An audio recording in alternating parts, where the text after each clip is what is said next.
കഴിഞ്ഞ കുറേ കാലങ്ങളായി നമ്മളൊക്കെ നമ്മുടെ വിശ്വാസത്തിൻ്റെ ആഘോഷം നടത്തിയിരുന്ന സങ്കേതങ്ങൾ, ദേവാലയങ്ങൾ, ധ്യാന കേന്ദ്രങ്ങൾ, മറ്റ് പ്രാർത്ഥനാ ഇടങ്ങൾ ഒക്കെ നിശബ്ദമായി, ഓൾമോസ്റ്റ് നിശബ്ദമായി എന്ന് പറയാം.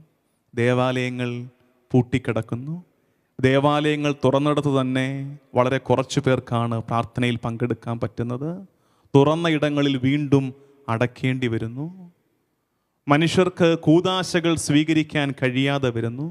വിശുദ്ധ കുർബാന നമ്മളൊക്കെ ഭവനങ്ങളിലിരുന്ന് ആത്മന അർപ്പിക്കുന്നു എന്ന് പറയുമ്പോഴും ദിവ്യകാരുണ്യനാഥനെ നാവിൽ സ്വീകരിക്കാൻ നമുക്ക് കഴിയാതെ വരുന്നു.